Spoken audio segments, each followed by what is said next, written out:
All right, so today we're going to really get into it with this deep dive. Yeah. We're diving deep into strategy. Absolutely. And we're using this book as our guide, Playing to Win. Great book.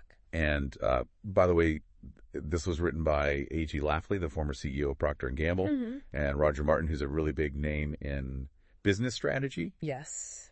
And, you might be thinking, strategy, isn't that just for, those folks in the C-suite? Right.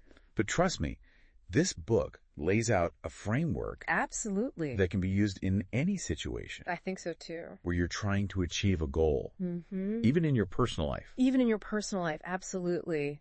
It's about making choices to win and not just to be in the game. Right. And I think that's what's so fascinating about this book. Yeah. You wouldn't believe some of the stories in here. Right, like the story of how P&G revitalized Oil of Olay. Yeah. That was a brand that everyone thought was, had seen its day. Yeah, past its prime. And they totally reinvented it and created a whole new market. They created a whole new market segment, which is amazing. It is amazing. And then on the other hand, there's the cautionary tale of Saturn, right, where General Motors poured all of these resources into it, but their aspiration was really just to kind of be present in the small car market. Really? And they were playing to play. They weren't playing to win. Wow. And ultimately it cost them. It makes you wonder how many of us are guilty of that playing to play mindset. Oh, yeah. In our own lives. For sure. Maybe we're afraid to fully commit to something, right, or we're settling for good enough instead of really aiming for that win. That's such a good point. And that actually brings us to one of the central concepts in the book. Okay. The 5 strategic choice questions. Okay. These questions are a roadmap to crafting a winning strategy. Okay. And here's the thing. They're not just for companies. Oh. You can use these to think strategically about your own goals, no matter how big or small. All right, let's unpack this. What's the first strategic choice question? The first question is all about your winning aspiration. Okay. Defining what success truly looks like for you. Yep. Not just, I want to be successful. Right. But what specifically do I want to achieve, and what will it feel like when I get there? This is fascinating because it really forces you to get crystal clear on your goals. Right? Yeah, you have to. You can't just have some vague idea. Yep. You need a specific, measurable target. Absolutely. And once you've defined your winning aspiration, then the next question is, where will you play? Okay. This is about choosing your battleground. What specific market, what niche, what arena will you focus your efforts on?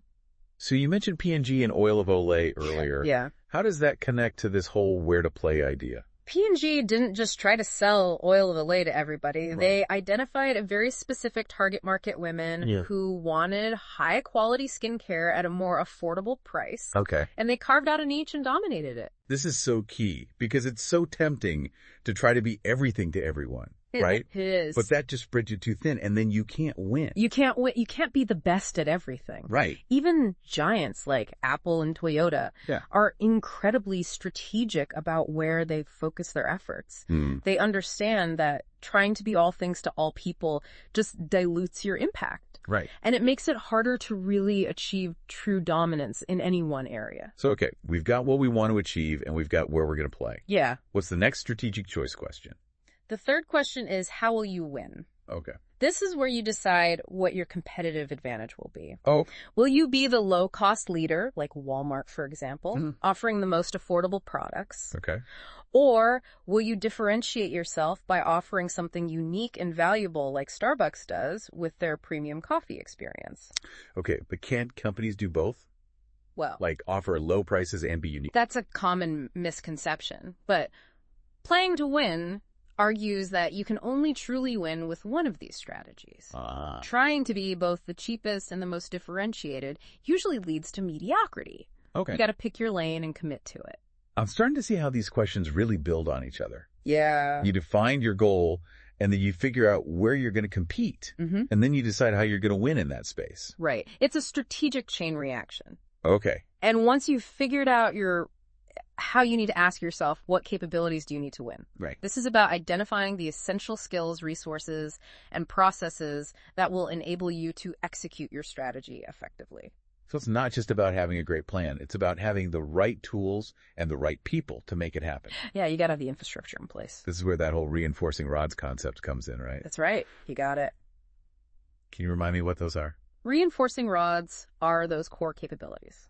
that when they're interconnected, create this powerful foundation for success. Yeah. Like building blocks. Right. Would interlock. Yeah. So for example, at P&G, their deep consumer understanding fuels their innovation, which leads to stronger brands, which attracts top talent, and so on. Right, yeah. It's all connected. It's all like a beautiful cycle. It's a virtuous cycle. So we've covered defining our winning aspiration, choosing where to play, figuring out how to win. Yep. Even identifying those necessary capabilities.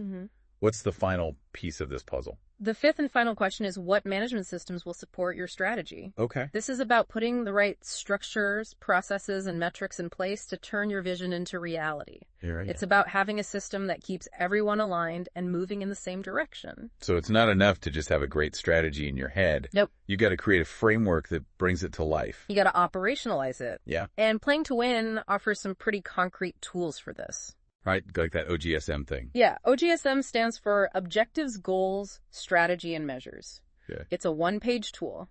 Wow. That helps you articulate your strategy in a very clear and concise way. And it helps to make sure everyone on your team is on the same page. So we've got these 5 strategic choice questions. Defining the goal. Choosing the battleground. Right. Deciding how you'll win, building the right capabilities, and putting those systems in place. Absolutely. How do you actually put all of this into practice? Like, where do you even begin? You know, it's interesting. Yeah. That's where the rubber meets the road. Oh, okay. That's where the rubber really meets the road. You know, playing to win doesn't just leave you with a bunch of concepts. Right. It gives you a roadmap for strategic thinking, you know, a way to analyze your situation and make smarter decisions. So it's like having a playbook for success. It is. Okay. So where do you even begin? Well, the first step is to really understand the landscape you're operating in. It's like scouting out the terrain before you launch a campaign. Yeah. So you need to understand the forces at play, the competitive dynamics, the potential pitfalls. Good. It's about identifying where you can create the most value with the least resistance. Okay, so we've scoped out the industry. Yeah. What's next? Next, you need to zoom in on customer value. Customer value. What do your customers truly want and need? Okay. And I don't mean just on the surface, but what are their underlying motivations? So you mentioned P&G earlier. Yeah. They kind of used this approach with Febreze, right? Absolutely. They realized that people didn't just want to mask bad smells. Right. They wanted to eliminate them completely. Yeah. So Febreze wasn't just another air freshener. It was a solution to a deeper need. So it's not just about meeting a superficial need. No. It's about going deeper. You got it. Getting to the heart of what people are really looking for. It's like becoming a customer anthropologist. You know, you observe their behavior, listen to their stories, understand their pain points. This reminds me of something you said before about how P&G would actually visit people's homes to see how they were using their product. Oh, yeah, for sure. They would literally go into people's laundry rooms and watch them do their laundry. Wow. By immersing themselves in the customer's world, they gained invaluable insights. They really have to get out of the boardroom. You do. Into the real world. Absolutely. To really understand what's going on. Now, once you understand the industry and the customer, okay, it's time to turn the lens inward. And then assess your own capabilities. Okay. So what are you uniquely good at? Where do you have a cost advantage? Right. What are your reinforcing rods? Okay, you keep mentioning reinforcing rods. Can you remind us what those are? Yeah, so reinforcing rods are those interconnected strengths that make each other stronger. Okay, so for P&G, their understanding of the consumer drives their innovation, which leads to stronger brands. And then those stronger brands attract and retain top talent. Right. It's this cycle that kind of reinforces itself. So it's about finding those core strengths. Yeah. That really give you an edge. It give you an edge. And then leveraging them. That's right. To create a sustainable competitive advantage. And here's the thing. You need to be brutally honest with yourself. Okay. If you're not truly good at something, or if you don't have a cost advantage, it might be time to rethink your strategy. Ouch. That sounds tough. It can be, but it's better to face reality than to charge ahead with a strategy that's doomed to fail. Yeah, you're right.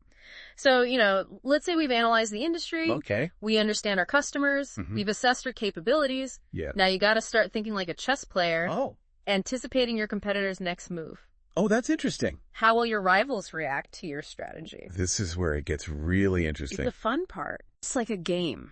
It is. It's a game of strategy. You're trying to outmaneuver your opponents. Exactly. Remember the story about P&G and Clorox? Oh, yeah. P&G had developed this amazing new technology for plastic wrap. Okay. But they knew if they launched their own product, it would spark this brutal price war. A price war. With the existing players. With the big guys. So they chose a different path. Really? A more strategic one. Okay. They partnered with Clorox, a competitor. What? And they leveraged their combined strength. Wow. To create this dominant force in the market. So sometimes the best strategy is not to go head to head.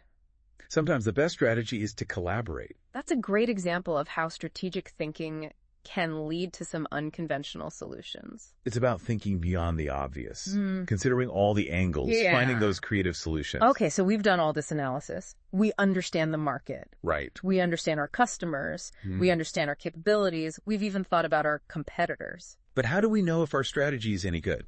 Well, that's a great question. Like, how do we test it before we go all in?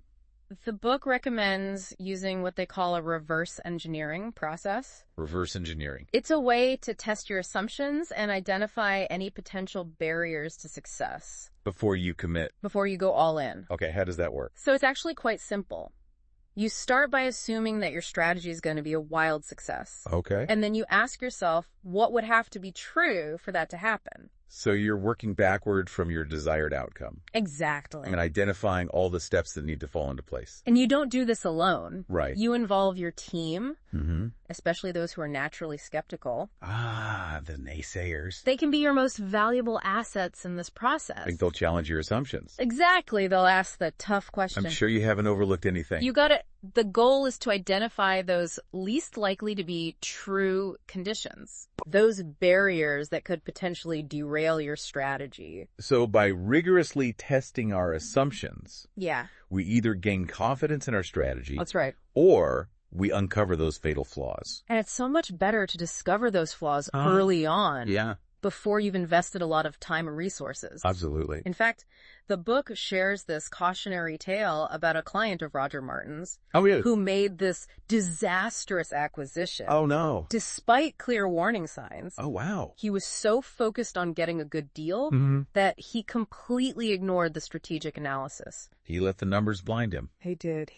He failed to see the bigger picture. That's a great way to put it. So he was blinded by the short-term gain, and he failed to see the long-term consequences. Exactly. And it just highlights the importance of having that disciplined approach to strategic thinking. Yes. Even when the pressure is on. Absolutely. All right. So let's say we've gone through this whole process. Yeah. We've tested our assumptions, and we're feeling pretty good about our strategy. Yeah. How do we know if we're really on the path to winning? That's a great question. Are there any telltale signs? There are. Playing to win actually outlines 6 signs of a winning strategy. 6 signs? 6 signs. Okay, I'm all ears. What's the first sign? The first sign is having a unique activity system. Okay. This means you're doing things differently than your competitors. Okay. You're not just copying what everyone else is doing. You've got your own secret sauce. You got it. Okay, what's the second sign? The second sign might sound a little counterintuitive. Oh, I like that, Artie. Lay it on me. It's having devoted customers and confused non-customers. Confused non-customers. Oh, non-customers. What does that even mean? It means that your offering is so specifically targeted. Okay. It's so perfectly aligned with your ideal customer's needs that people outside that target market might not even get it. They'll be confused by your appeal. So you're not trying to please everyone. You're not. You're trying to delight a specific group of people so intensely that other people are like, what?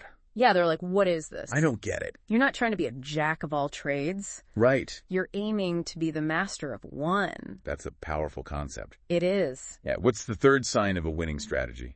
The third sign is having profitable competitors who aren't attacking you directly.